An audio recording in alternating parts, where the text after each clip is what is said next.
Bom dia a todos, eu sou o professor Celso Araújo Fontes e essa é a nossa sétima aula do curso de Programação para Advogados. Bem, na última aula eu passei um exercício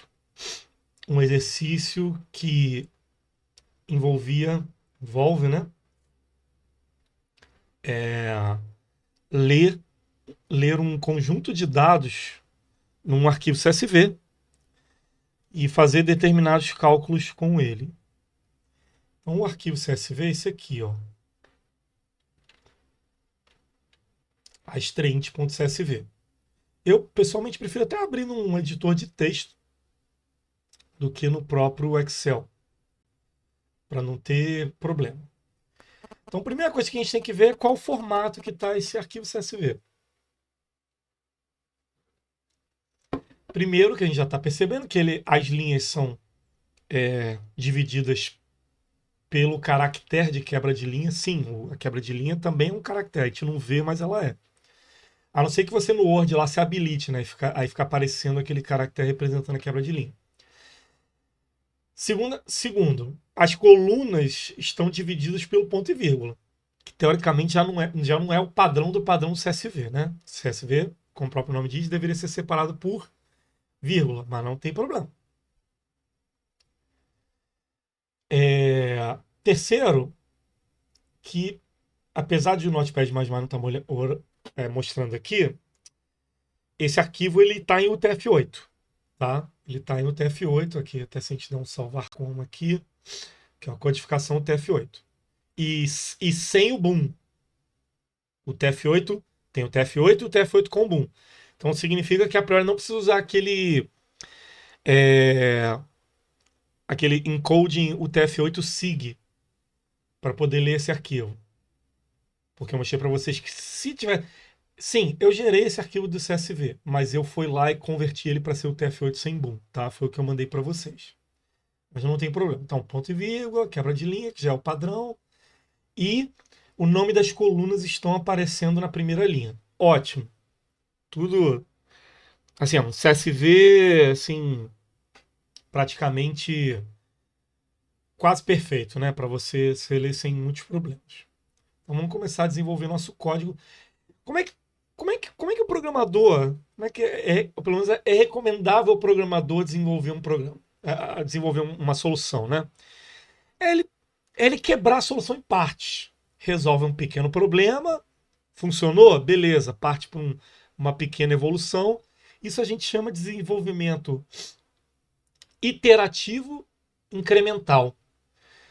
Iterativo vocês já viram, né? A questão do laço, né? Você vai lá, próxima linha, próxima linha. Incremental que você vai, também é aquela questão do mais um. Você vai. Então pensa que é como se fosse um engenheiro que ele, ó, pô, nossa primeira missão agora no mês de novembro é pelo menos fazer a fundação da casa. Ah, beleza. Agora a gente vai começar a, a subir as paredes, passando lá os conduítes, essas coisas. A ideia da engenharia de software é parecida. A gente não vai igual, sei lá, uma redação que você começa escrevendo e você termina de cara. É mais como se fosse um esqueleto em que você vai colocando as pequenas coisas para você resolver esse problema. Então, qual é uma abordagem que a gente poderia fazer para resolver esse problema?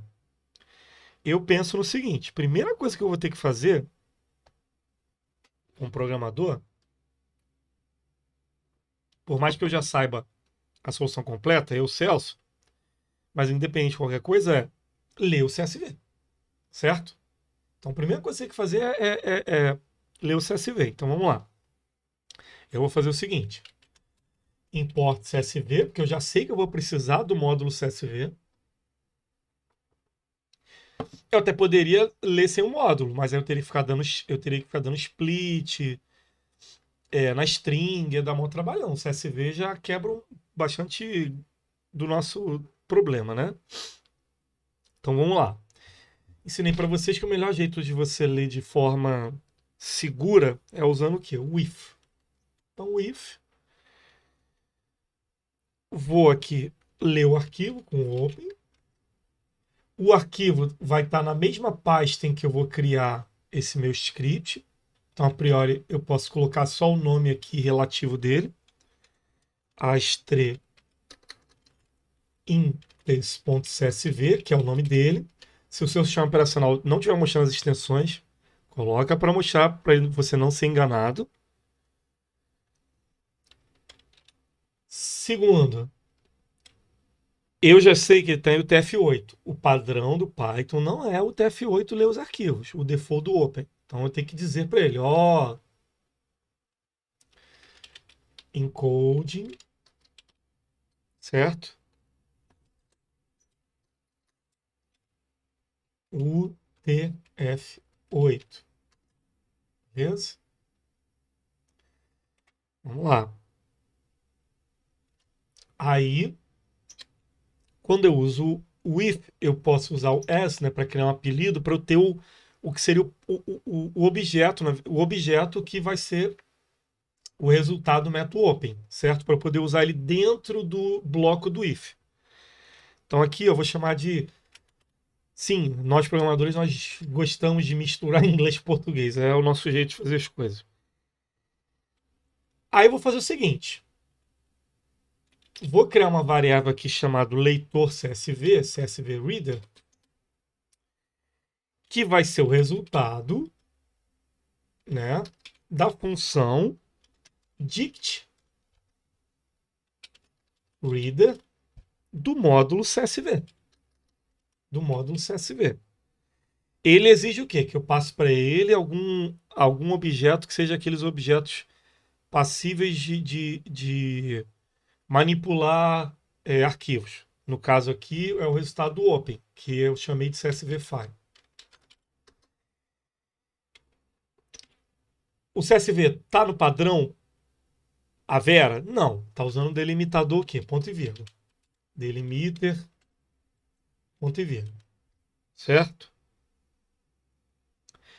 Aí eu vou fazer o seguinte. Para cada linha, row, no meu objeto iterável, que é CSV Reader, eu vou fazer o seguinte, não vou nem fazer grandes, oh meu Deus, eu só quero isso aqui. Só quero ver se ele vai trazer, se vai aparecer aqui.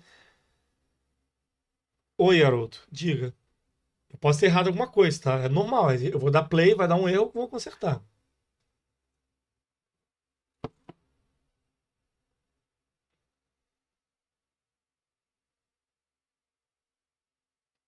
O CSV File Delimiter. Pode ser, mas assim, eu quis usar o Dict Reader, Haroldo, porque assim, vai facilitar a minha vida, né, cara? O CSV já tá bonitinho com o nome das colunas, não tem problema. O chato de você usar o Reader normal é que você vai ter que usar posicional. Eu, Celso, odeio essas coisas assim, tipo, ah, a coluna 9 tem o valor da execução. Ah, pelo amor de Deus, cara, eu sou um pouco. Assim, eu tô falando pelo amor de Deus pra mim mesmo, tá? Não é pra você, não. É, pelo amor de Deus, eu sou meio dislexo. Então, assim, eu vou esquecer que o 9 é o valor, que o 8 é a data. Então, assim, para pessoas que são meio dislexas igual a mim, eu prefiro chamar o nome das coisas. Entendeu? É uma das coisas que eu não gosto do Excel. Ah, coluna B3 com coluna não sei das quantas. Na hora já esqueço. Eu já esqueço o que é o que. Entendeu? Mas não tem problema. Não tem problema. Pode usar o reader normal. Mas vamos lá. Deixa eu ver se eu fiz o código certo. Fiz cabeça aqui, né? Ó, eu coloquei um N a mais aqui, ó. Encoding. Ó, tá aqui, ó. Tá lendo o CSV, que é grande pra caramba, diga-se de passagem. Celso, mas isso não resolveu o problema. Não tem problema.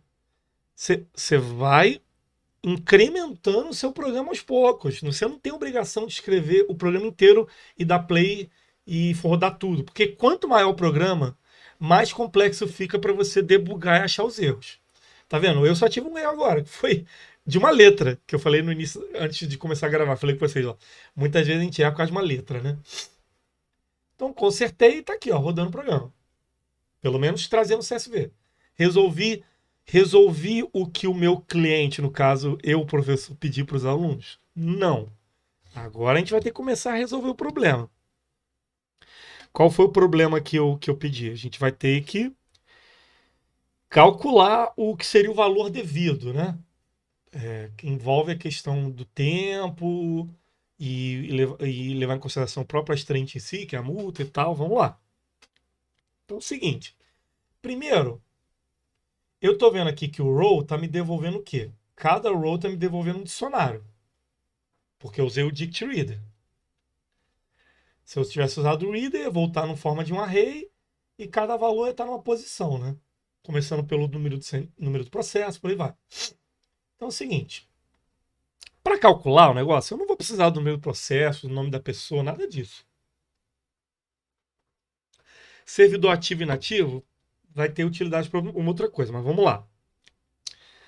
Acho que a primeira variável que eu vou ter que pegar de fato é o valor da execução, né? Que já cartório já publicou os caramba 4. Então vamos lá. Eu vou criar uma variável chamada valor, bem boboca aqui, mas poderia se chamar valor underscore execução, mas não tem problema não.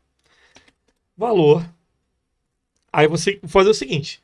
Primeiro eu vou ver se eu estou pegando direitinho. Então vou fazer assim, ó. Row. E qual o nome que está aqui? Daqui desse dicionário. Posso aqui, ó. Se eu não quiser ter erro, ó. Ctrl C, Ctrl V. Vou testar para ver se eu estou pegando o negócio certo. Aqui, ó. Tô pegando, certo? Tá vindo aqui o valor em dinheirinho certinho. Só que vocês estão percebendo que esse valor que está vindo, ele está vindo com R cifrão, porque realmente é o jeito que estava lá na planilha para o ser humano, né, saber que é o valor em real, que vai que fosse o FIR, alguma coisa assim, né, um processo de 1900 e pouco, e usasse cruzeiro, alguma coisa assim. Então, primeira coisa que eu vou ter que fazer quando eu pensar nessa questão do valor é o seguinte. Eu não vou poder pegar ele do jeito que tá. Vou ter que, no mínimo, tirar esse R cifrão. O que eu ensinei para vocês? Qual é a função que todo objeto da classe string, que isso aqui é uma string, certo? Ele tem para eu poder fazer a troca de uma substring por outra. Qual o nome do método? Qual que eu ensinei para vocês lá no PowerPoint e na aula passada? Isso é, eu tenho uma fração do texto, eu quero que é uma que a gente programador chama de substring, e eu quero trocar por outra. Essa outra pode ser nada, por exemplo. Qual o método que a gente tem nos objetos de str, né, que é o string, que eu posso utilizar para fazer essa troca? Me ajudem aí.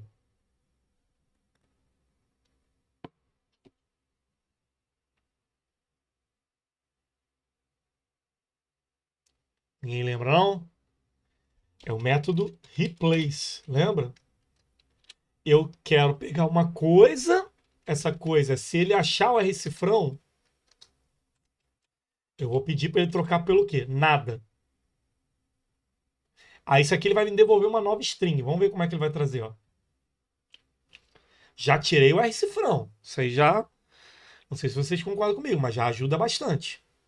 Já tirei o R cifrão. Beleza. Aí, eu ensinei para vocês que a gente tem uma classe que ela lidar com a questão de coisas locais, né? Ou, no caso não exatamente país, mas enfim, que envolve os diferentes maneiras com que diferentes localidades do mundo interpretam valor financeiro, data e por aí. Qual o nome do módulo que a gente pode usar do Python para lidar com essas peculiaridades, que num país é de um jeito, no outro país é de outro? Qual o nome desse módulo, pessoal? Pessoal do chat.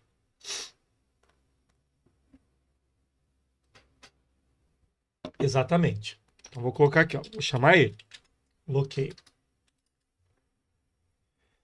Aí é o seguinte. Eu vou pegar esse resultado aqui e vou. Nem precisava, tá? Mas para ficar didático, eu vou colocar assim, ó. Valor. Eita.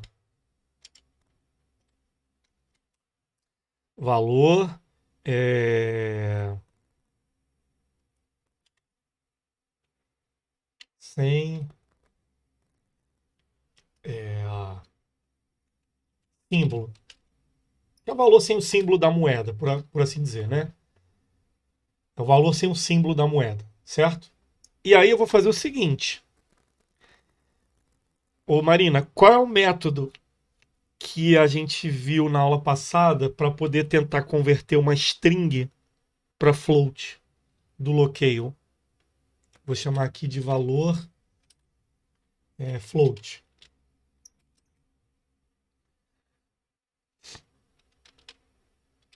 Locale.q.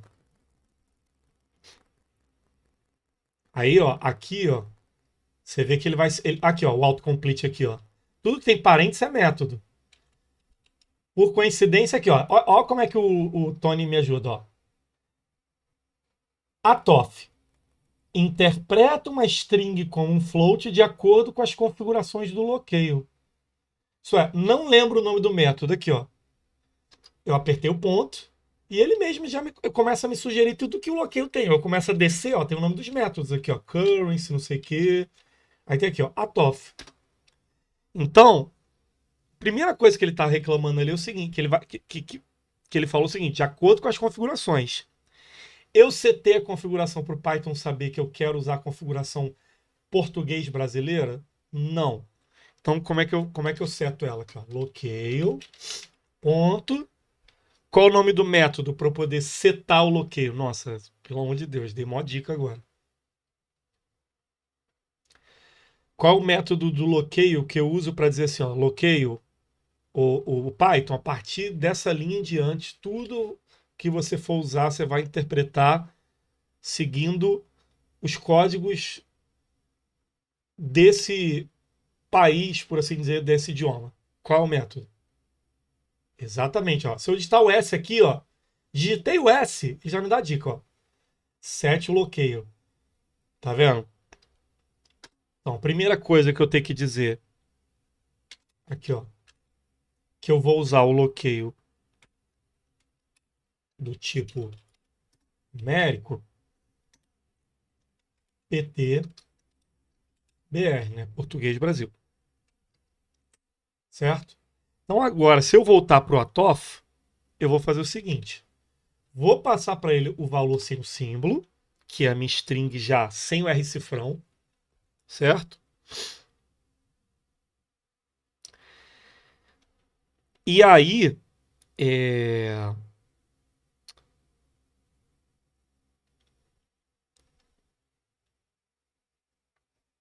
eu acho que é o suficiente. Vamos ver aqui, ó. Print valor float. Tranquilo, Wagner. A gente está começando a corrigir. A gente está começando a. Não corrigir exatamente, é uma maneira de implementar aquele exercício que eu passei para vocês. Então, olha só. Lemos o CSV, isolamos numa variável tudo que está naquela coluna valor da execução. O valor da execução está de uma forma bem digerível para humano no CSV, com R cifrão, os caramba. Tirei ele usando replace, ó, troque tudo que for R cifrão por nada, porque não tem valor nenhum para o computador R cifrão isso aqui. O computador não se importa se é real, dólar. Só que separador de milhão, bilhão, essas coisas, também não tem valor para o computador, então eu preciso transformar o quê? Num valor que o computador entende que é o valor pontos flutuantes, até para não perder os centavos. Beleza. O que eu fiz? Usei o locale etof e converti essa string tratada. Pronto, agora eu tenho um valor float, dei print aqui. Você vê que eu estou dando print aqui toda hora para poder fazer o quê? O que a gente chama isso na programação? Mesmo sem usar aqui o insetozinho, que seria o debug de fato. Eu estou fazendo um debug assim, assim, arcaico, mas que funciona, que a gente usa até hoje no dia a dia, tá no PGET e tal. Tá? Então é o seguinte: o valor, eu já resolvi o problema. Eu já tenho pelo menos um dos valores, né? Eu já tenho aqui para resolver o problema. Qual é o outro problema que eu tenho? o valor devido ele vai envolver a questão de quantos dias se passaram, né? Porque tem o valor do próprio Astraint, que seria a multa lá que o juiz estipulou para cada dia de atraso. Então a gente vai ter que fazer o mesmo processo, tá? Então a gente vai ter que fazer o mesmo processo. Vocês concordam comigo que eu não posso me dar ao luxo de fazer isso aqui, ó? Tem diferença entre usar o principal e o debug? Tem, porque assim, esse aqui eu vou mostrar para vocês, ó. Por exemplo, se eu marcar aqui, ó, der duplo clique aqui na linha e apertar o insetozinho, primeiro que ele me obriga o arquivo a existir, né? Então não tem problema, eu vou fazer ele existir aqui. Vou chamar de exercício Astreintes. Ele vai começar a debugar aqui, ó. Quando ele começa a debugar, eu começo, eu posso pedir para ele entrar aqui, linha a linha, para eu ver os valores sendo modificados, entendeu? Então aqui, ó, step into. Aí tá aqui, ó. Olha lá, o primeiro que ele pegou, olha lá, 32 mil, tá vendo? Aí foi fazendo a conversão e tal. Então, eu consigo, em vez de ficar dando print linha a linha, eu consigo, se eu quiser aqui, ó, sem marcar linha nenhuma, tá? Aí aqui, ó, step out. Ai, meu filho. Aqui eu já rodei o programa inteiro, né? Dei mole aqui também. Ah, que o step over, o step into, ele vai entrar dentro do bloqueio, ele vai entrar lá dentro da classe. Aí eu vou pular aqui, ó, step over, aí step into. Aí aqui ele vai fazer o open e vai pegar o conteúdo. Olha lá, aí trouxe aquele objeto do tipo text.io wrapper. Aí aqui, Sessive Reader, ó, ele vai trazer o resultado daquele cara. Tá vendo? Aí trouxe o objeto. Aí vai fazer aqui, ó, linha, linha. Aí aqui, ó, linha valor. O que significa row? Aí ele vai trazer a primeira lá. Aí ele trouxe o dicionário, tá vendo? Ó? Nome fulano das quantas, eu usei um gerador de dados fake, né? Processo tal, não sei o quê. Aí, aqui, ó, primeiro, 32 R cifrão, espaço, 32 mil naquele formato. Aí eu fiz a conversão. Isso é, pega essa string e troque tudo que for R cifrão por nada. Qual vai ser o resultado? Olha lá, 32 mil, tal. Tem até um espaço na frente, mas o atof ele ignora, não precisa da trim. Aí ele vai fazer aqui, ó. O resultado do atof já fez o quê? A conversão aqui, ó. 32.289.07 em float. Aí de novo, agora já é o próximo. Qual é o valor desse aqui? 80 mil reais. Então, assim, a vantagem do debug é que você consegue ver o Python rodando linha a linha, tá? Você não precisa ficar dando print. E no meu caso aqui, se eu quisesse parar, eu chamaria o módulo sys e daria o exit, tá? Eu vou mostrar isso para vocês mais para frente. Mas assim, isso aqui é a maneira mais elaborada de você depurar o seu código, tá? Isso é uma maneira mais elaborada de você depurar seu código. Mas se você quiser um negócio bate pronto, dá um print no nome da variável para você ver o conteúdo, tá? Entendeu, Wagner? Beleza. Então vamos lá. Eu já tenho esse valor. Então, vocês concordam comigo que eu posso fazer a mesmíssima coisa com o valor das trends? Se eu vou repetir uma coisa, imagina, eu farei isso aqui. Olha como é que eu ia fazer. Ó. Aí aqui, em vez de ser valor da execução, seria o quê? Astraint, que acho que é o nome da coluna lá, não é? Não é o nome da coluna? Astraint. Aí eu teria que repetir esse monte de coisa. O que eu falei para vocês quando a gente tem muita repetição? Qual recurso que a gente pode usar para a gente passar um valor e receber um processamento com esse valor, com mais de um valor, e evitar repetição de código? Qual recurso de qualquer linguagem de programação que a gente pode usar, o Python tem também? Eu ensinei para vocês. É um recurso que tem na matemática. Qual o nome do recurso, pessoal?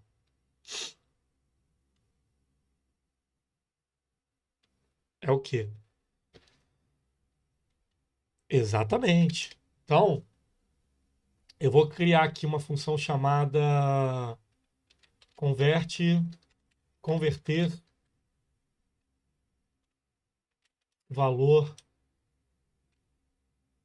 Posso chamar converter valor monetário, mas aqui tá bom demais assim desse jeito. Aqui vai receber o valor, tá? Um valor qualquer. Valor A,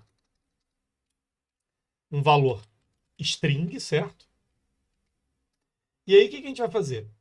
Ctrl C, Ctrl V, porque Ctrl C, Ctrl V é uma coisa muito útil na programação. E aí vai ser o seguinte, aqui não vai se chamar row não sei o que, vai se chamar valor string. Aí vai ser valor sem símbolo, papapá, papapá, valor float. Aqui eu nem preciso dessa variável, já posso fazer o quê? Como é que eu faço para retornar um valor da função? É o quê? O return, certo? Então essa vai ser minha função, ó. Uau, muito complexa. Só que não, né? Muito simples. Então aqui, por exemplo, eu posso agora fazer o seguinte, ó. Valor execução, execucão, recebe o quê? Converter valor. Eu só devia não ter apagado o negócio aqui, né? Foi uma leve agora, me perdoem. Vamos lá. Valor execução recebe o quê? O resultado de converter valor passando a string que a gente já printou e viu que funciona. Vamos ver se está funcionando nesse negócio que eu acabei de fazer. Está funcionando. Então eu posso chegar agora e fazer o seguinte, ó, valor astreinter, converter valor, pega lá do dicionário, que está sendo chamado aqui de linha, né? Linha a linha. Vou chamar o quê? De astreinter. Vou dar play aqui só para ver se ele não vai dar um erro. Dizer assim, ah, a chave não existe. E vou testar, ó. Tá vindo o valor da string direitinho? Deixa eu ver se tá vindo mesmo. Ó, o último aqui que ele vai imprimir, ó. 79678. 79678, tá vendo? Tá funcionando direitinho. Bem, agora eu já tenho os dois valores, certo? O que eu posso fazer? Posso fazer finalmente minha conta. Não, tá faltando uma outra variável nessa nossa conta, né? Qual a variável? O tempo que atrasou. Isso é, tinha a data final para o cumprimento e tem a data de hoje. Teoricamente, é como se hoje a gente fosse mandar os ofícios. Na verdade, hoje vocês vão gerar os ofícios já. Então é o seguinte. Primeiro, eu preciso ver como é que tá a data, né? Como é que tá vindo a data. Na verdade, eu posso até olhar o CSV, né? Pelo amor de Deus. Eu posso olhar aqui pelo CSV e ver assim, ó. Ih, caramba, o CSV, a data tá o quê? Naquele formato brasileiro, né? Que é o francês. Dia, mês e ano. O computador entende dessa maneira? Não. Certo? Então, o que eu vou ter que fazer? Vamos lá. Vou pegar a data, vou chamar de data final, e aí vou converter. Qual o módulo que eu uso? Quer dizer, qual o nome do módulo que eu posso usar para poder manipular datas?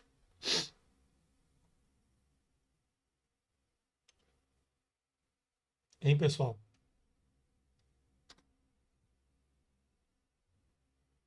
Qual o nome do módulo?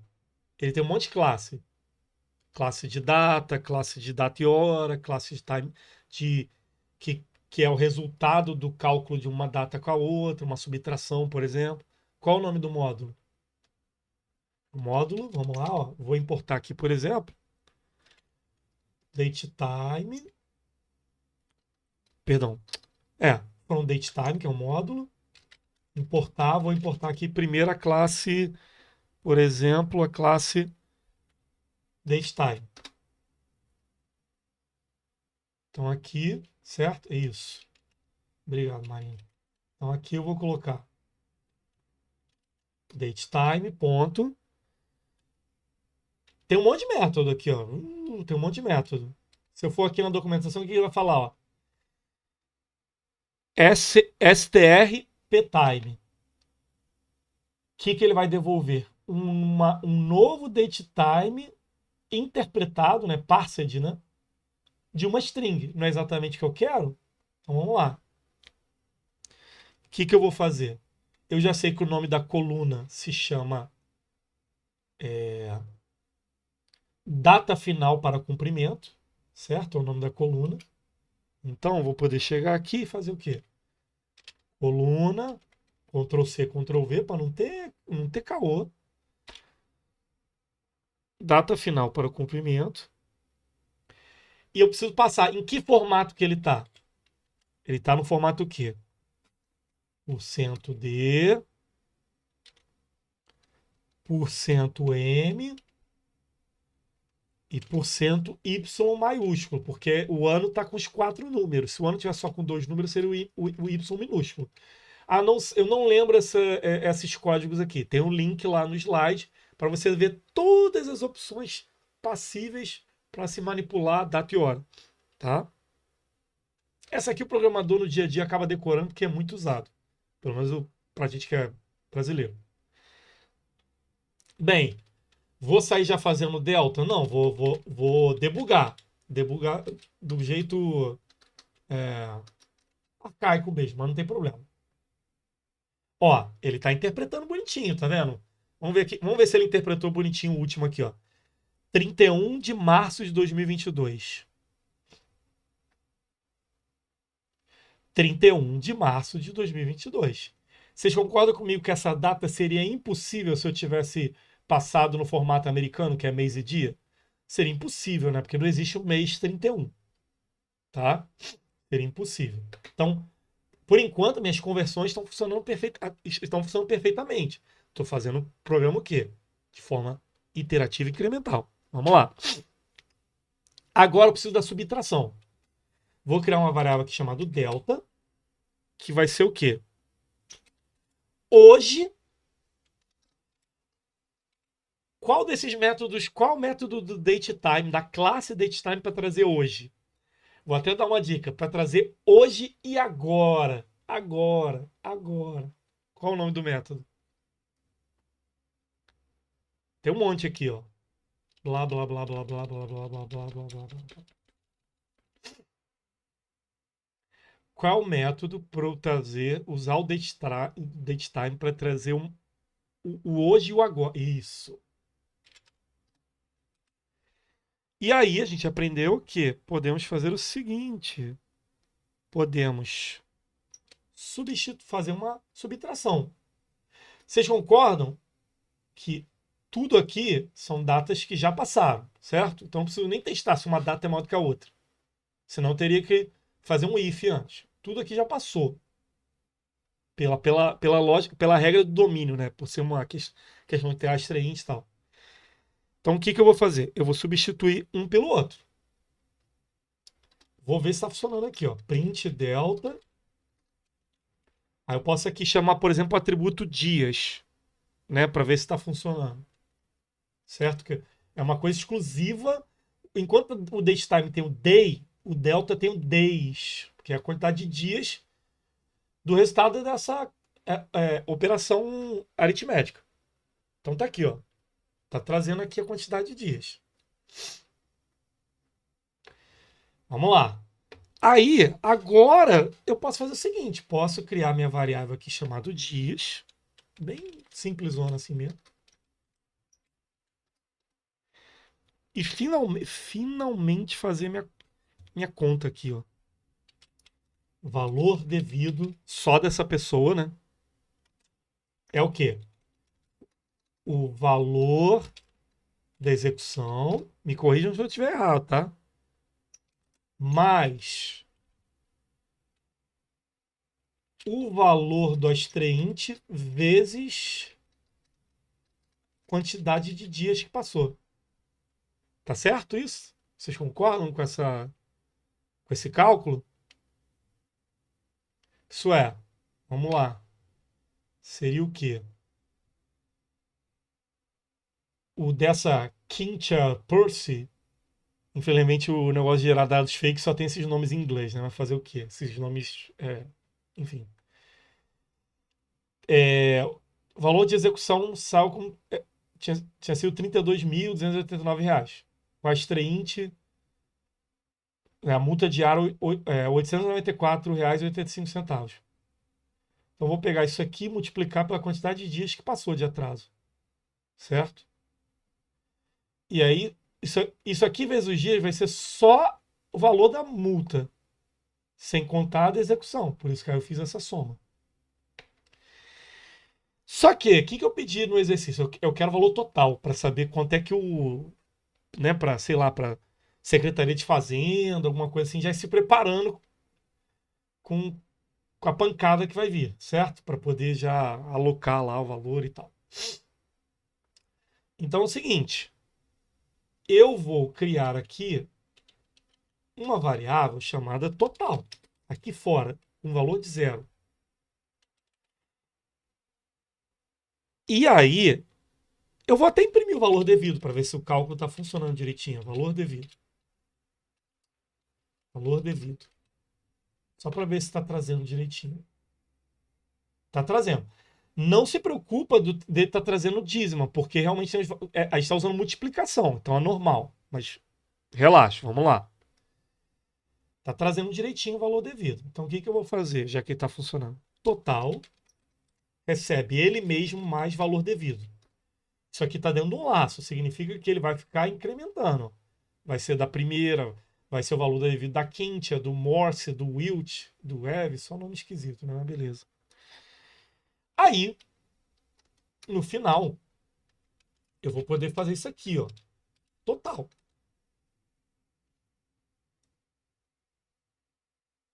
Tá vendo? Trouxe aqui um valorzão. Obviamente, né? A gente quer mostrar isso aqui, a gente quer. Se a gente fosse mandar por e-mail, qualquer coisa, até via Python, de uma forma humana novamente. Então, vou fazer o seguinte. Total vai ser agora uma variável string que vai ser receber bloqueio, ponto. Format string aqui, ó. Formato uma string do mesmo jeito que o formato, o centro formato estiver usando. Porém, leva em conta o locale corrente usado, que a gente acertou lá em cima. Então, Google, peraí, sai fora. Format string vai ser o quê? Qual o formato? Qualquer coisa seguido de só duas casas decimais, certo? O float é a variável total. E sim, eu quero que ele leve em consideração a questão das casas decimais. E agora eu posso fazer o seguinte, ó, print total, quer dizer, valor total devido R cifrão total, que agora é uma variável string. É isso. Pronto. Conseguimos aqui.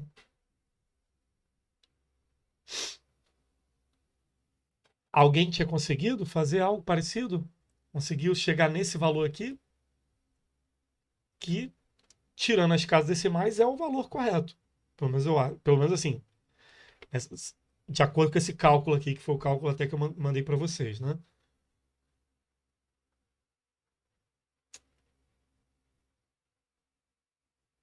Repetir os códigos. Não tem problema repetir, tá? Isso aqui é porque eu já quero passar boas práticas para vocês, tá? Isso aqui é porque eu já quero passar boas práticas para vocês. Aí eu já comecei a usar a questão de função e tal, para poder já começar a ter uma. Até o próprio cálculo do valor devido poderia estar numa uma função separada. Tem várias possibilidades. A gente poderia ter um convert data, uma função só para convert data. Entendi.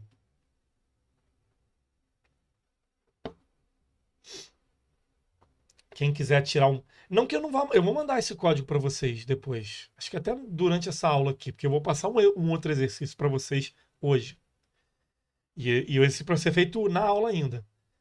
É, mas se vocês quiserem tirar print também, bom momento agora, entendeu? Diga, garoto.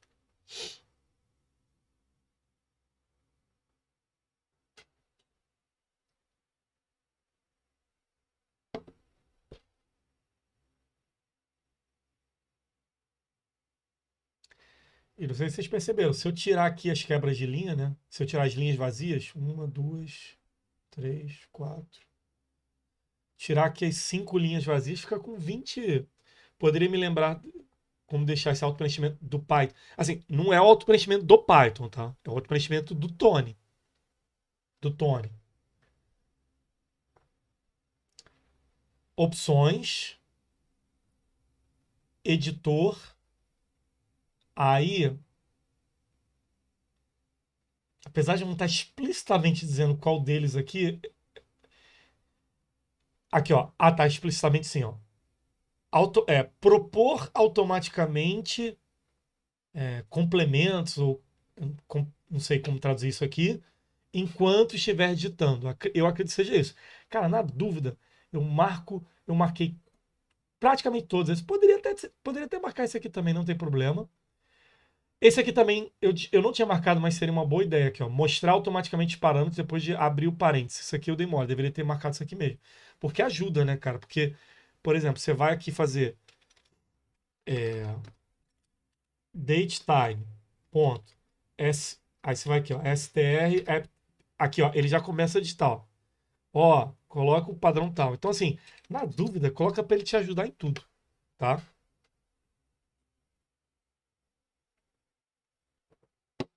É isso, pessoal. Alguma dúvida, alguma coisa que eu usei aqui que a pessoa, o aluno talvez não entenda como isso aqui está funcionando, algum recurso, alguma linha aqui de código, ou podemos partir para o próximo assunto do nosso curso. Não que a gente não vá usar esses recursos inúmeras vezes, tá? A gente vai usar sim. Beleza, eu espero aí.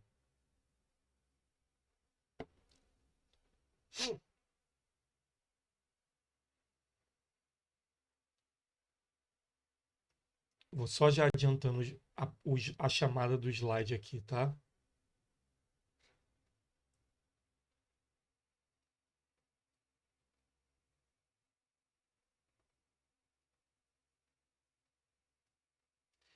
Então é o seguinte. Volta depois o código. Tira um print aí então, Aro. Tira um print e cola, mas eu vou mandar o código para vocês ainda durante a aula, tá? É que se eu abrir, eu não quero abrir a planilha aqui com o e-mail de vocês aqui. Eu vou pausar primeiro, e tal, entendeu? Mas eu vou, mas eu vou mandar o código, mas se já quiser printando só para ficar à vontade aí. Vou pro slide, tá? Vamos lá.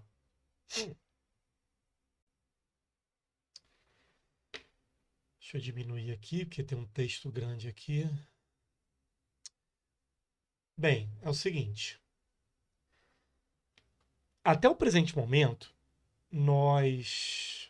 Deixa eu até ver quantos alunos temos. 44. Até o presente momento, nós é, estávamos só utilizando recursos e módulos nativos do próprio Python, certo? Da instalação default do Python. Que o Tony, quando você instala o Tony, ele inclui para você. Você não precisa instalar o Python e depois instalar o Tony. Você até pode colocar o Tony para ele apontar para uma outra instalação do Python. Que você pode ir lá no site do Python e baixar, tá? Mas é muito comum, corriqueiro, que a gente acabe utilizando módulos criados, desenvolvidos por terceiros, tá? Até porque, por mais prática que qualquer linguagem de programação seja, ela não, ela, ela vai até um certo nível de abstração que ela não. Vou dar um exemplo. É, eu desconheço uma linguagem de programação que já venha embutido dentro dela um módulo, ou um pacote, uma biblioteca, para lidar com a Alexa, tá? A Alexa ela tem uma API de programação, isso é, ela tem uma interface de programação, interface não é interface gráfica, isso é uma maneira de eu, através de chamar funções, métodos, qualquer coisa, eu conseguir, via programação, mandar ou receber dados da Alexa.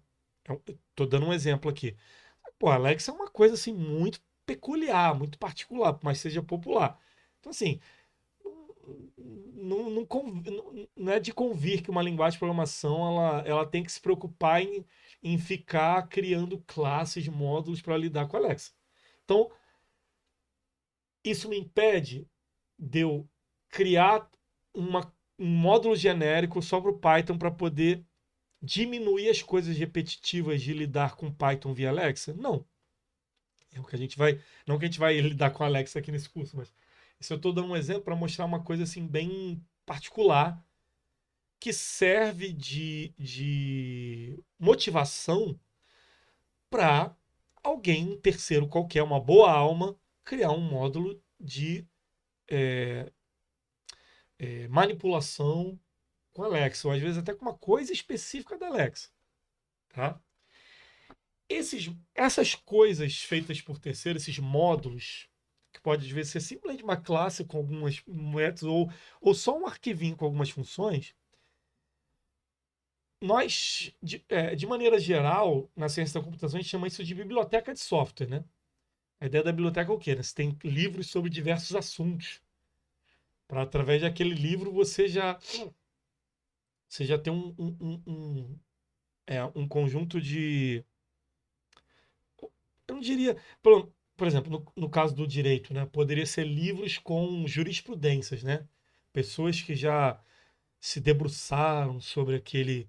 Sobre uma determinada matéria e tal, que pode ter uma interpretação aberta na normativa em si e tal, cara. Então, você, ao invés de você ter que fazer todo um estudo, levantar vários casos, até comparar é, com legislação internacional, alguém faz isso por você e cria um livro lá, né? Ah, jurisprudência no direito na questão tal, né? Sei lá, pensão de filha maior, alguma coisa assim. No caso da programação, a ideia é o seguinte: é você ter uma biblioteca que vai tratar de uma coisa específica. Falei do direito lá, por exemplo, jurisprudência de pensão de filha maior. Então, na computação, eu preciso de uma biblioteca que é, leia e escreva, seja capaz de ler e escrever via programação arquivos Word DocX. O Python tem isso nativamente? Não. Entendeu? Isso é uma coisa muito peculiar. Entendeu? É popular? É, mas é uma coisa muito peculiar. Entendeu? A ideia da linguagem de programação é disponibilizar coisas para você criar. Você ter uma coisa mais genérica, pensa que é como se fosse uma constituição, né? A linguagem de programação é como se fosse a constituição. A constituição não vai no. Pelo menos não deveria, né? E no nível de detalhe de dizer, se for, se a, se a pensionista tiver mais de 18 anos, não sei o que lá. Então, assim, isso aí acaba indo para leis ordinárias, né? Então, até a própria lei ordinária poderia ser, a gente fazendo analogia com uma biblioteca. Uma coisa feita por terceiro, poderia ser uma lei estadual, alguma coisa assim, né? Mas que não está nesse regimento principal, que seria a Constituição, e no caso seria a linguagem de programação. E essas leis ordinárias, ou essas coisas feitas por terceiro, que seriam as bibliotecas, a ideia é que a gente possa trazer elas para o nosso programa, a gente puder trazê-las para o nosso programa, com a ideia do seguinte, da gente ter o reuso. Da mesma maneira que no código que eu acabei de fazer, eu não tive o reuso, eu criei uma função chamada converter valor e eu não utilizei isso, eu reutilizei ela duas vezes. A ideia de uma biblioteca de software é essa mesmo. Eu crio alguma coisa para ser reutilizado. Posso usar nesse programa aqui de cálculo de astrente, mas eu poderia usar um de cálculo de execução fiscal, não interessa, tá? Então a ideia é eu criar um conjunto de funções ou classes ou módulos para serem reutilizados. E mais ainda, hoje com a internet, eu digo hoje, na internet já tem um bom tempo, né? Eu possa, de alguma maneira, ou distribuir ou baixar essa biblioteca que alguma boa alma já desenvolveu e disponibilizou de maneira 99% das vezes de maneira gratuita para que eu possa baixar e utilizar no meu programa. No Python, como é que funciona como é que é porque é engraçado, né? Seria uma biblioteca de bibliotecas, né? De software. Esse acumulador esse repositório, que é o nome correto mesmo na ciência da programação, esse repositório de bibliotecas. Esse repositório, ele tem um nome, tá? Que é o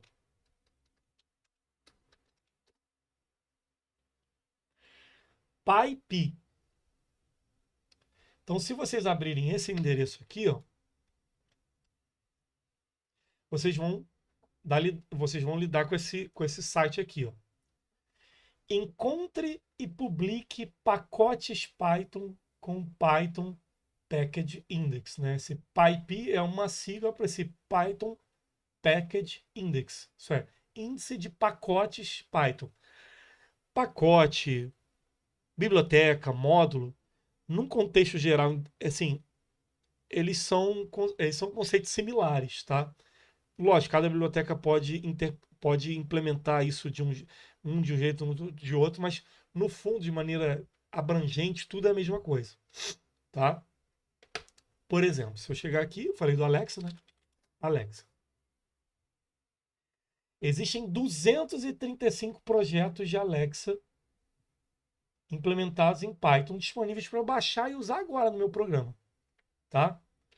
Então aqui, ó, tem um módulo só para eu poder lidar com as respostas da Alexa. Tem um módulo para eu poder, via Python, mandar é, código, mandar áudios para Alexa, né? Para que ela possa devolver ou fazer alguma coisa de acordo com aquele áudio, que tem que ser normalmente uma voz, né? Para um comando lá para Alexa. Tem um pacote aqui, Python, só para lidar com Alexa e com o YouTube. E por aí vai. Então, se a gente voltar aqui para a página inicial, no momento você tem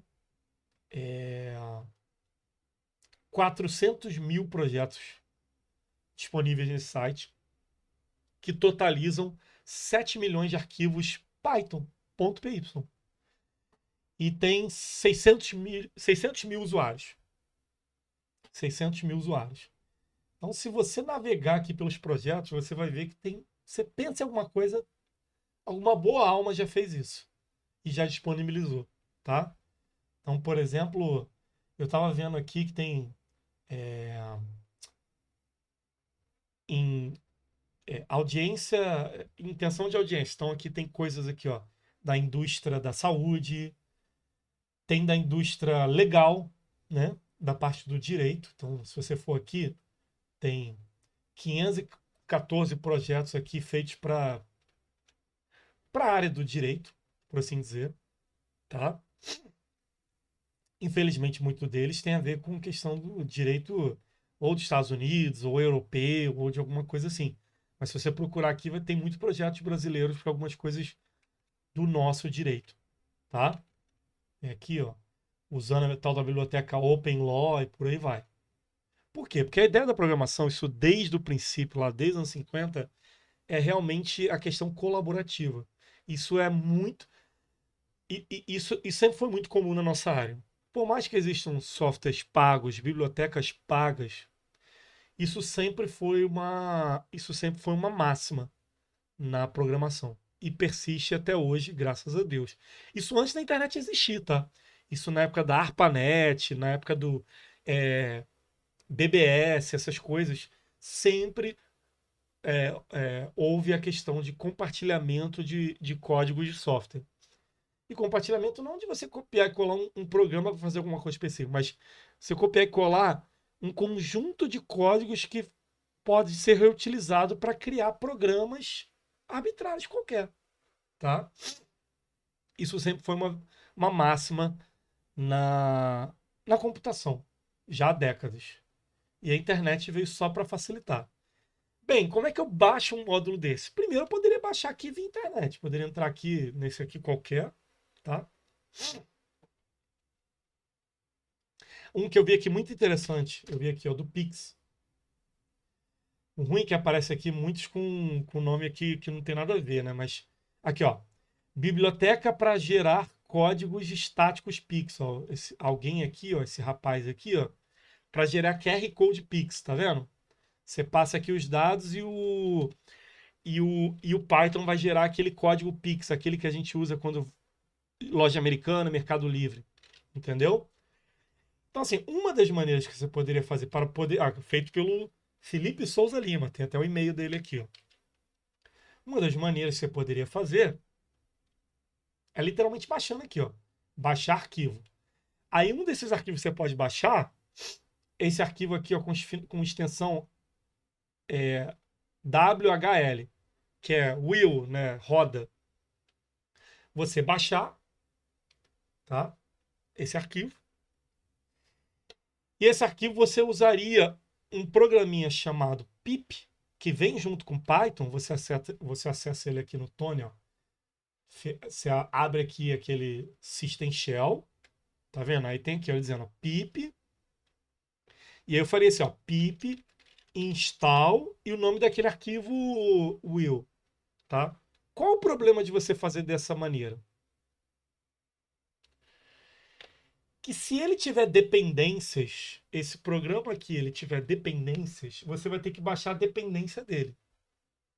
E se a dependência dele tiver a dependência de uma outra dependência, você vai ter que ficar aqui baixando, baixando, baixando, até não ter mais dependência nenhuma. Por exemplo, hoje nós vamos usar esse pacote aqui, ó, Python docx. Tá? A gente vai usar esse pacote aqui chamado Python docx. Esse pacote, ele tem dependências. Quer ver? Eu acho que aqui no site explicitamente ele não vai aparecer, só vai aparecer se eu baixasse. Mas uma das dependências que ele vai ter é uma biblioteca acho que chamada libxml, alguma coisa assim. Então eu teria que baixar dois pacotes para poder aquele pacote principal funcionar. Como a gente está na área da internet, a gente não precisa desse tipo de recurso. A gente pode simplesmente chegar aqui e fazer o seguinte: isso você estando na internet. Eu posso fazer de duas maneiras, tá? Eu posso chegar aqui, por exemplo, pip install e chamar o nome do pacote daquele rapaz, por exemplo.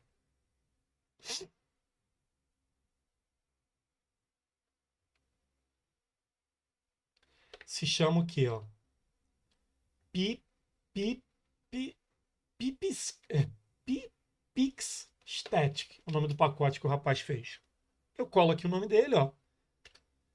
E aí, o que o Python vai fazer, esse programa pip? Ele vai na internet, vai baixar e vai instalar. Se tivesse alguma dependência, ele iria baixar a dependência e instalar também, tá? Como eu já tenho esse pacote, o Python docx, que é o pacote que a gente vai utilizar hoje para poder instalar o Word, ele vai dizer aqui para mim, tá? Que esse pacote já existe, ó. Então se eu rodar aqui, ó, pip install Python docx, Ele vai dizer que já existe o pacote, ó. Já existe e já existe a biblioteca, que é a LXML. Que se eu fosse instalar baixando os arquivos, eu teria que baixar as duas, tá? Qual é a outra maneira que eu posso fazer sem ter que usar a linha de comando para instalar pacote? Usando a interface de pacotes do Tony. Você vai aqui em Ferramentas, Manage Package. E aí, eu digito o nome do pacote, ó. Python -docx. Ele vai na internet, procura. Tem mais, tem outros com nome parecido, tá? É esse aqui, ó. Python -docx. Não é para baixar nenhum desses outros aqui. Eu clico no nome dele, ele vai lá na internet, vai mostrar a última versão, vai mostrar o nome do autor, o link para aquele site. Ó, se eu clicar aqui, ele vai abrir aquele site. Ó. E aí, eu poderia desinstalar agora, mas eu já tenho ele instalado. Então, o que vocês vão fazer agora? Vocês vão fazer isso aqui, esse procedimento que eu acabei de fazer, e vai clicar no botão instalar. E usando o mouse, ele vai fazer tudo o que você faria aqui via linha de comando. Tá? Então agora, nesse exato momento, vocês vão instalar esse pacote no Python que o Tony tem instalado para vocês. Beleza? Eu vou pausar aqui um pouquinho. Vamos lá. Bem, com o Python docx instalado, tá? Eu vou começar a falar sobre esse pacote. O que ele faz, tá? É o seguinte. Esse pacote, a ideia dele é manipular o formato, um formato específico de uma especificação internacional chamada OpenXML, tá? OpenXML.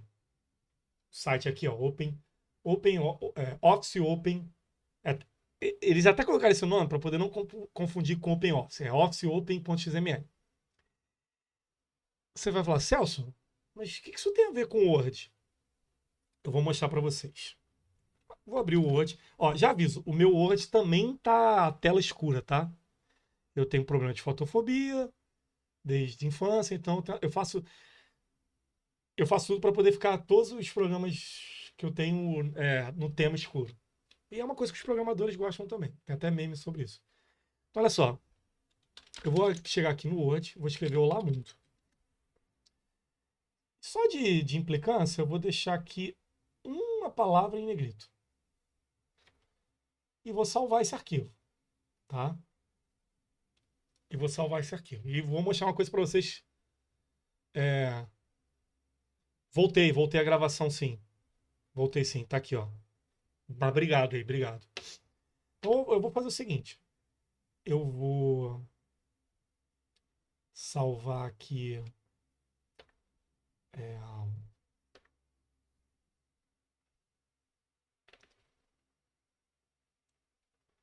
dentro de uma pastinha aqui do artigos.ml, que é essa pastinha que a gente está usando, vou colocar que tem essa nova pasta aqui que está vazia e vou salvar o arquivo docx. Eu vou mostrar para vocês o que é um arquivo docx de verdade, para vocês entenderem a questão dessa biblioteca. Agora vocês já são programadores e tal. Tá aqui meu arquivo docx. O arquivo docx, ele é, antes de mais nada, um arquivo zipado. Isso mesmo. Quer ver? Abrir com. Aí eu vou escolher aqui, ó. WinRAR. Mas você vai abrir o arquivo Word com WinRAR? Vou. Eu não falei que o arquivo Word é um arquivo zipado? Aqui, ó. Dentro do arquivo Word, que na verdade é um arquivo comprimido, tá? Você tem. Você pode. Aqui tem poucas partes, mas poderia ter muito mais se eu tivesse imagens, gráfico, essas coisas, tá? E dentro dele você vai ter esse monte de arquivo XML. Tá vendo? Dentro dessas pastinhas aqui, ó. Dentro dessa pastinha você vai ter um monte de arquivos XML. Aqui, por exemplo, tem aqui um XML gigantão aqui, ó. O ruim é que ele não aparece aqui de uma maneira formatada aqui que ajude muito, que ajude muito. Mas cada arquivo desse, aqui dentro vai estar o Olá Mundo, aqui dentro vai estar dizendo que a palavra mundo dentro daquele parágrafo tem que estar em negrito, tem os estilos, as fontes e por aí vai. Esse arquivo, você vê que ele é diferente do doc. Quem se lembra daquele arquivo .doc do Word antigo, né? Do Word mais antigo. O arquivo doc ele era um arquivo binário. O docx, teoricamente, ele é um binário, só que ele é um binário por quê? Porque ele, na verdade, é um monte de arquivo dentro de pastinhas, só que são arquivos, lembra que a gente viu na primeira aula? Arquivos textuais, só que no formato XML. Quem fez o curso de MNI comigo, lembra de como é que o XML funciona, certo? Abre tag, fecha tag, a gente vai até ver um pouco disso quando a gente for estudar HTML ainda nesse curso, tá? Então, qual é a ideia dessa biblioteca? A ideia dessa biblioteca ela abstrair toda a complexidade que seria para seria para você gerar aquele monte de arquivo XML para escrever uma coisa dentro do arquivo Word com uma interface de programação, uma API, usando orientação a objeto. Eles começaram há muitos anos essa biblioteca, mas já aviso, já de pronto aviso, tá? Por mais que dê para fazer muita coisa, a gente vai fazer muita coisa, vai ver nessa aula ainda na outra, não vai ser suficiente 2 aulas, vai ter muitas nuances assim do tipo, eu quero preencher de vermelho uma célula de uma tabela é, mesclada. Via API dele direto, você não vai conseguir. Eles não têm um método para isso. Porém, essa biblioteca ela tem um fator interessante que ela deixa você acessar itens do XML desses arquivos do Word para você, via padrão que está aqui nessa especificação, é uma especificação enorme. Se você entrar aqui na documentação, você vê qual é a tag para representar uma célula de tabela, qual é uma tag para representar um título, uma tag para representar um cabeçalho. Tem tudo aqui, uma especificação de milhares de páginas, tá? E a ideia dessa biblioteca é você abstrair isso tudo e você tentar, via programação orientada a objetos, você conseguir gerar arquivos no Word. Então, como é que a gente usa ela? Vamos lá.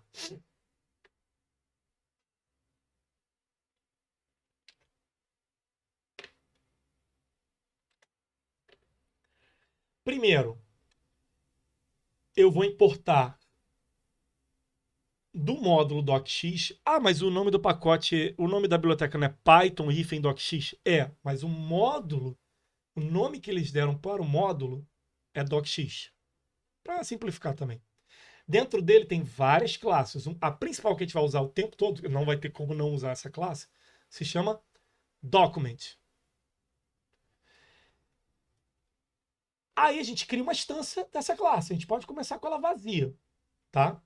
Isso é, eu estou criando uma instância da classe Document que está dentro desse módulo, desse pacote aqui. A classe Document, ela tem um método chamado addParagraph. Você passa uma string e o que ele vai fazer? Ele vai adicionar um parágrafo no texto.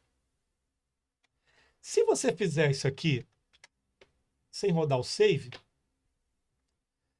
não vai acontecer nada. Para você persistir o, o, o conteúdo que esse objeto ele foi recebendo várias vezes, você tem que dar o save. Quando você dá o save, você tem que dar um nome para esse arquivo, que tem que ser docx. O nome pode ser o caminho relativo, igual está aqui, isso vai ser na mesma pasta, ou absoluto. Então, se eu salvar aqui,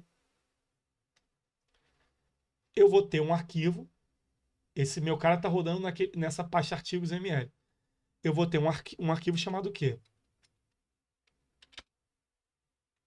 Documento.docx. Se eu abrir,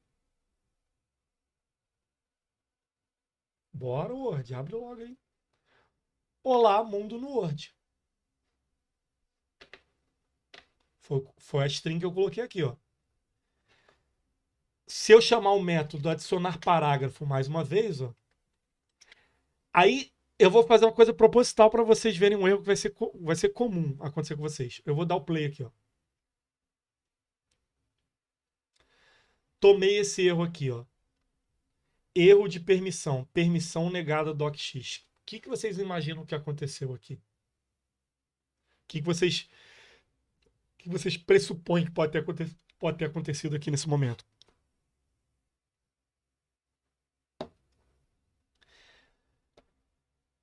Eu não fechei o Word. O Word está com ele aberto de modo exclusivo. Eu não posso editar um arquivo que está um outro programa com ele aberto. Então tem que fechar o Word. Ou eu gero um outro arquivo, documento 2, ou eu fecho o Word e aí sim eu altero aquele conteúdo. Alterando agora sim. Ó. Vou abrir aqui o Word. Olá, mundo no Word. Um parágrafo, 2 parágrafos. Olá, mundo no Word 2. Pô, se a gente fosse fazer isso aqui na mão, ia ter que gerar um monte de XML, zipar, ia dar um trabalho absurdo. Então essa biblioteca, na prática, o que ela fez? O que essa biblioteca fez? Ela criou, lá vou eu com aqueles meus momentos de Paint.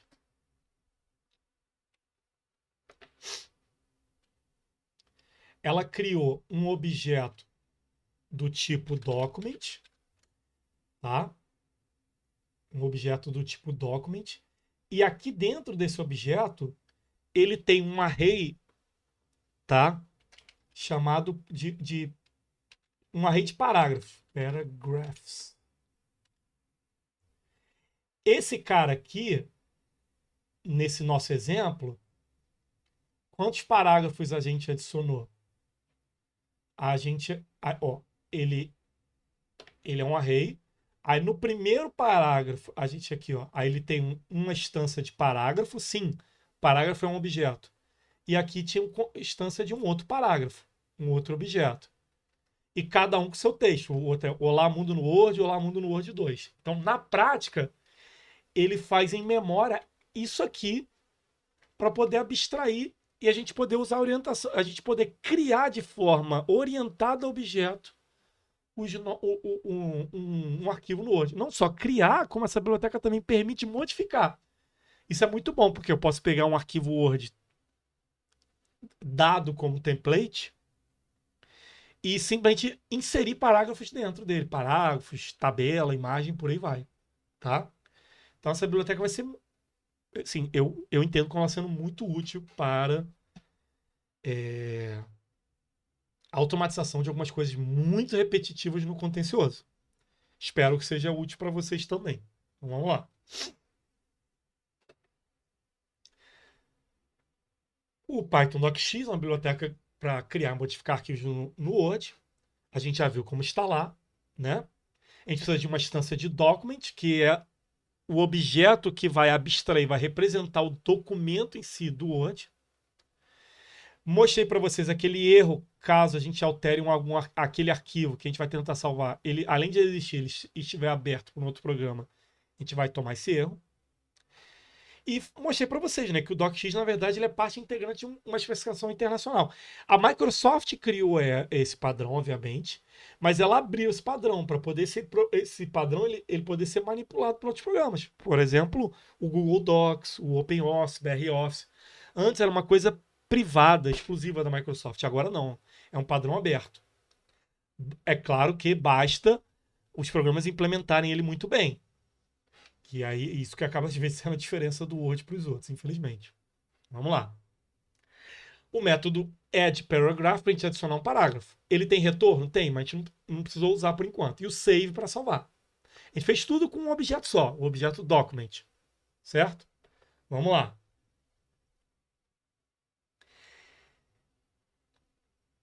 O, o add paragraph, ele além de adicionar o parágrafo, com aquele texto que você passou na string, ele traz uma referência para um objeto de parágrafo. Por isso que eu fiz esse desenho aqui. Ó. Seria esse cara aqui. esse objeto, ele tem métodos também. Então, se eu quiser, por exemplo, eu posso de maneira específica, se eu quiser chegar aqui, colocar um terceiro parágrafo, só que esse terceiro parágrafo ele vai ficar explicitamente no meio desses dois. Eu posso fazer isso. Como? Vamos lá.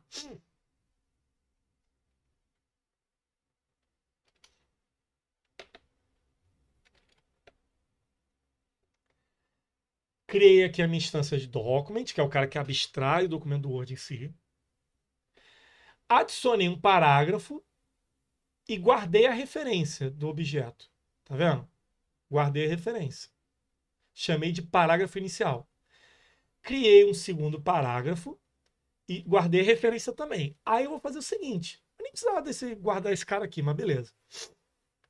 Vou chamar o objeto, isso é, a referência para o objeto. Que agora eu tenho dois caras apontando. Eu tenho ele aqui dentro. E eu chamei aqui de parágrafo primeiro, né, que foi o nome da variável. Eu vou chamar o objeto referenciado para esse cara e ele tem um método chamado o quê? Inserir parágrafo antes. Aí eu coloquei aqui, ó, ofício XPTO. O que ele vai fazer? Ele vai pegar esse cara aqui. Na verdade, até o meu desenho tá errado aqui. Eu coloquei na verdade para inserir antes, né? Então seria aqui, ó. Seria aqui. Perdão. É porque eu tô chamando do parágrafo inicial, não do segundo. Desculpem. Então, ó, antes do parágrafo inicial, insira um outro parágrafo com esse texto aqui. Qual é o resultado? Se a gente rodar,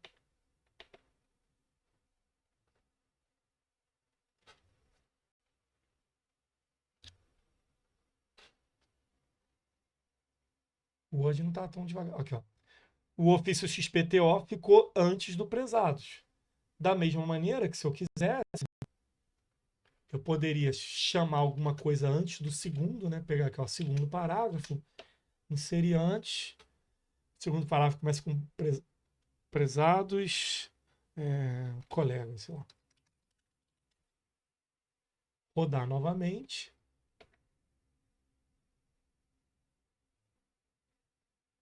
Abrir aqui no Word. Confesso que o Word ontem não estava abrindo assim tão devagar. Eu acho que está assim por causa do OBS. Aí ficou, ó. Ofício XPTO. Prezados colegas. Bom dia. Tá? Isso aqui é só para mostrar como a gente começar a manipulação mínima da questão dos parágrafos. São assim, os primeiros elementos que a gente tem dentro de um documento. Vamos lá. Dentro de um parágrafo, eu tenho subelementos também. Esses subelementos eu posso controlar eles através de um método chamado add_run. Na minha interpretação, eu entendo esses runs, porque esse run está na documentação. Aquele site que eu mostrei para vocês, eles chamam assim. Como eu traduziria isso? Eu traduziria esses run como sendo trechos. É a maneira com que eu, assim, acho mais palatável de entender. Vamos ver se vocês concordam com a minha interpretação. Vamos lá.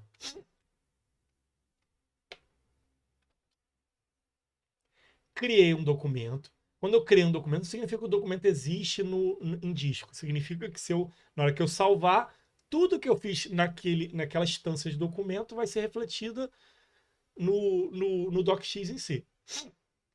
Ó, criei um documento e adicionei um parágrafo. Aí eu peguei aqui e criei um objeto para fazer referência àquele parágrafo. Celso, mas você colocou o parágrafo vazio? Sim. Todo Word, mesmo se for um Word vazio, ele começa com um parágrafo vazio. Tá? Dentro desse objeto do tipo paragraph, ele tem um método chamado add_run. Aí o que eu fiz? Eu chamei ele uma vez, passei essa string, chamei ele de novo, essa string e essa string. Se eu rodar, qual é o resultado?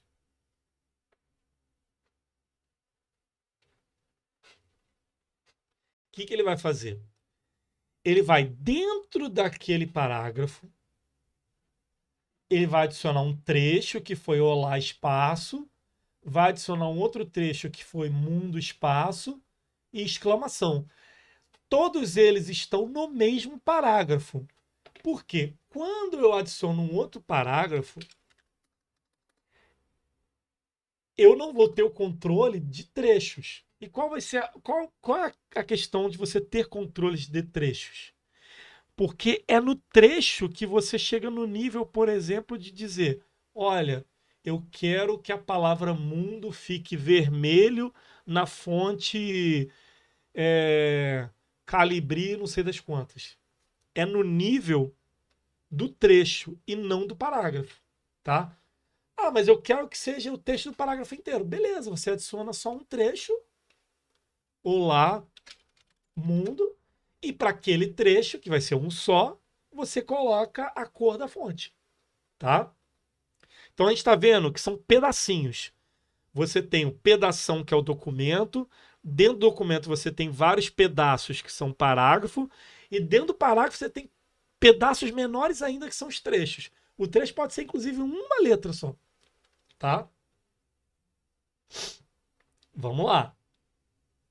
Então aqui, por exemplo, na orientação a objeto, dentro do parágrafo, eu poderia ter aqui, ó, poderia não, é assim que está lá, um array de trechos.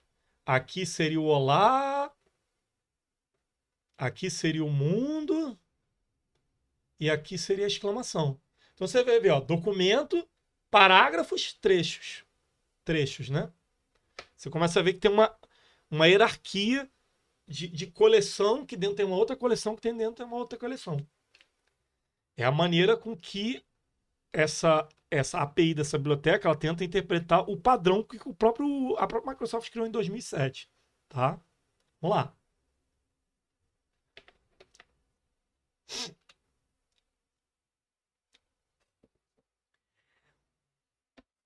O parágrafo ele tem alguns atributos. Lembra? Objetos eles têm métodos e atributos. Alguns desses atributos envolvem formatação do parágrafo. Por quê? É uma formatação que ela não envolve um trecho. Até porque no Word, você não pode chegar uma palavra de um parágrafo e falar assim, essa palavra aqui vai ficar em centralizado. Não tem como. Quando você centraliza o parágrafo inteiro, certo? Então, isso é uma coisa inerente ao parágrafo. A gente nem precisa do run para isso. Então, vamos ver como é que funciona. Vamos lá.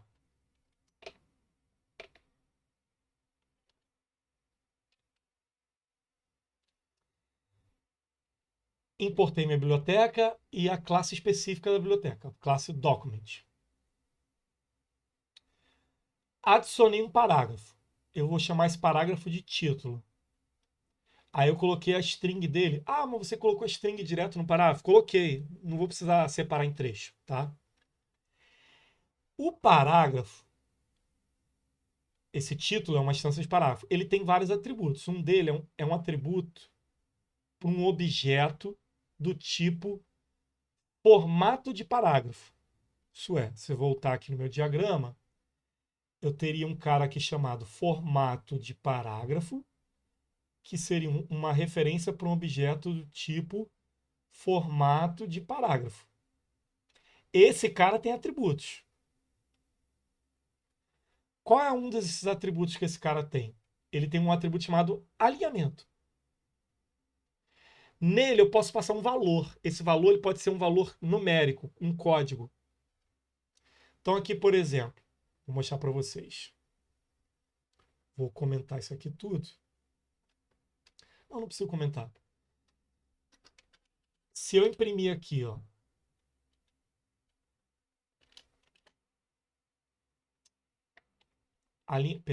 alinhamento do parágrafo. Vocês estão vendo aqui que está centralizado 1, certo? Por quê? Desculpa. Essa biblioteca, ela usa o conceito de enumerações. Eu não vou entrar muito em detalhe, porque um outro recurso que tem na linguagem de programação, mas pensa o seguinte. É como se, na verdade, você criasse uma classe e dentro dessa classe você tivesse variáveis aonde cada variável ela vai ter um valor fixo. que isso aqui significa na prática? Significa que eu tenho essa classe, essa enumeração chamada WD, Word, alinhamento de parágrafo, dentro desse módulo docx e numtext. E essa classe ela tem várias opções. Ó. Pena que aqui às vezes o outro completamente não funciona. Uma delas é o center. Esse center ele tem um código, ele tem um código já pronto no código fonte dele.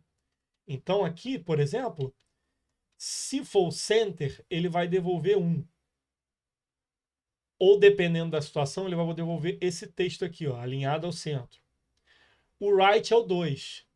Então, para que o programador não tenha que chegar aqui e fazer assim, ó, 1, 2, ele tem que lembrar, o 1 é o centralizado, o 2 é a esquerda, ele usa essa variável dessa classe, que é uma variável que não muda o valor, para ficar de uma forma amigável aqui para o programador e saber, olha, eu estou setando o alinhamento do formato desse parágrafo para centralizado, tá? Outro, eu poderia criar um parágrafo com justificado. Aqui, esse parágrafo, eu estou fazendo o seguinte, eu estou colocando uma string e multiplicando ela por 100, para essa string ficar se repetindo 100 vezes. Só para o parágrafo ficar grandinho, né? E eu não ter que escrever esse código enorme aqui dentro do código-fonte. Estou, dessa vez, fazendo de uma maneira menor. Aqui eu não tive que pegar o parágrafo do formato, colocar numa variável, acessar ele aqui para acessar o atributo. Aqui eu fiz diretão. Eu falei, ó, parágrafo, formato do parágrafo, alinhamento, justificado. Eu fiz assim, ó. Parágrafo, formato do parágrafo, alinhamento. Aí aqui dentro eu coloquei o quê? O justificado. Que eu não sei qual valor justificado. Tem que dar um print ali para ver. Então eu acessei direto. Lembra que eu ensinei que vocês poderiam ter funcionário, gerente, nome do gerente? Eu não falei para vocês que tinha aquela sintaxe você acessando com pontinho? Ó, aqui, ó. Aqui seria isso, ó. Funcionário, gerente, nome do gerente. Alterei o nome do gerente. Aqui não, aqui eu coloquei. Pega o gerente do cara e para o gerente o nome dele altera isso. Os dois jeitos funcionam. Um só é menos verboso que o outro, tá? Então aqui eu coloquei justificado e criei um outro parágrafo, coloquei alinhado à esquerda, mas poderia ser direita também, ó, right. Vou gerar esse Word para vocês verem os resultados.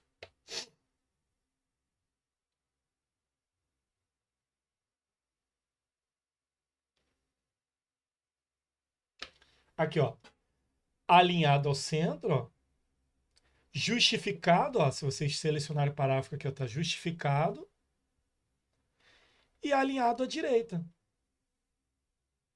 Beleza?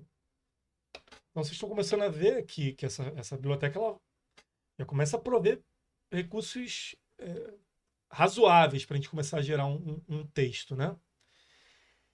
Tem também a questão da formatação do espaçamento, tá?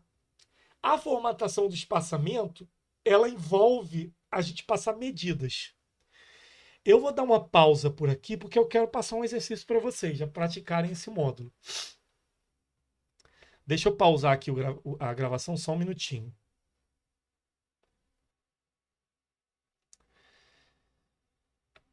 Bem, vou mostrar como é que eu fiz a minha implementação aqui para poder gerar os pseudo-RPVs a partir dos dados daquela planilha de strings. Então, vamos lá. Primeiro, usei o mesmo código, fiz uma modificação no código que a gente viu no início da aula.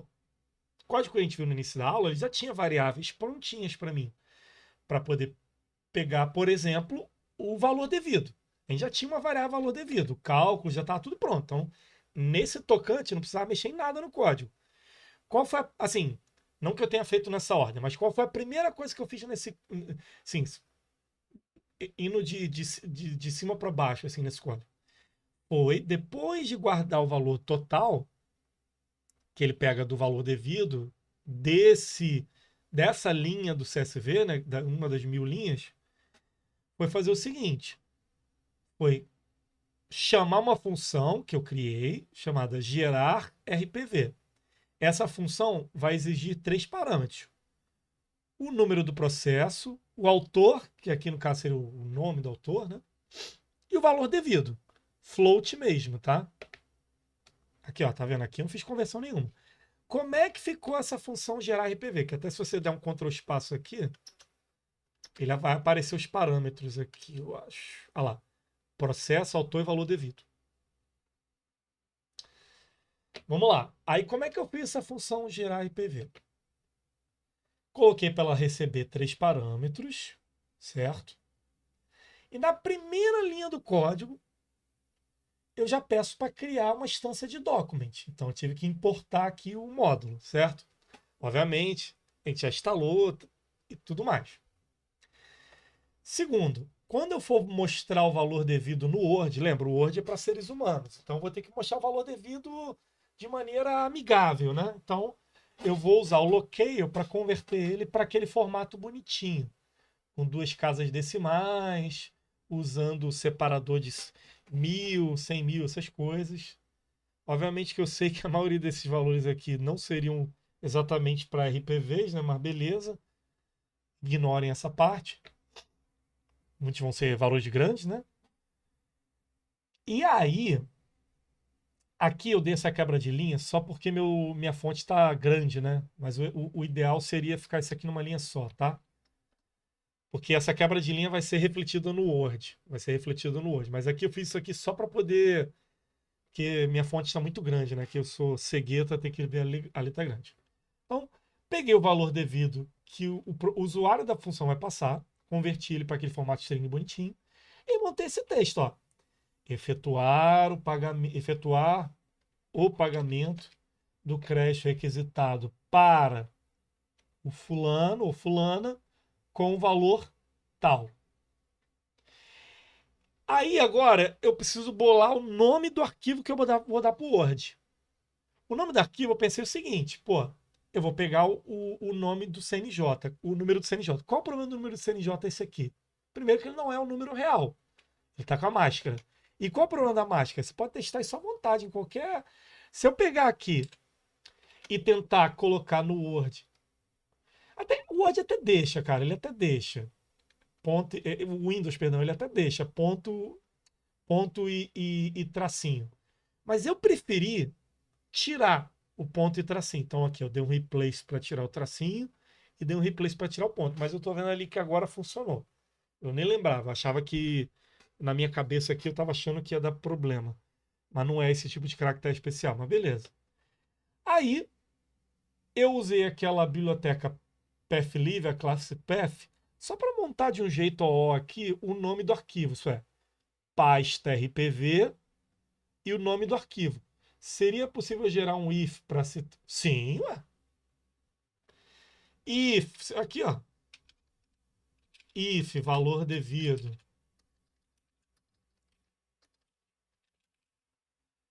Por menor do. Aí teria que ter uma variável para guardar o salário mínimo atual, né? Aí teria que ser salário mínimo, tipo, doutores, vê se eu tô falando besteira, tá? Salário mínimo vezes 20, né? É, é assim que tá no novo CPC? O RPV é para menos de 20 salários mínimos, né? Não sei se eu não sei se eu estou falando besteira. Por favor, me corrija, tá? Poderia ter esse if aqui, entendeu? Salário mínimo, certo? Se eu não me engano é isso, né? Menos de 20 salário mínimo e tu manda para RPV. Senão, nem teria o negócio, né? Que já teria sido precatório e tal, né? Aí, pô, eu não sei se na vida real você tem que solicitar, né? Ou se já vem o precatório do juiz, mas não tem problema. Aqui no nosso exemplo a gente poderia gerar. A gente poderia guardar na pastinha de RPVs os que fossem menos que 20 salários mínimos e guardar na pastinha de precatórios que fossem maior ou igual a 20 salários mínimos.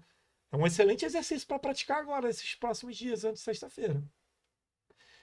Então, aqui, voltando ao exemplo genérico aqui, independente do valor, se passou ou não. tá?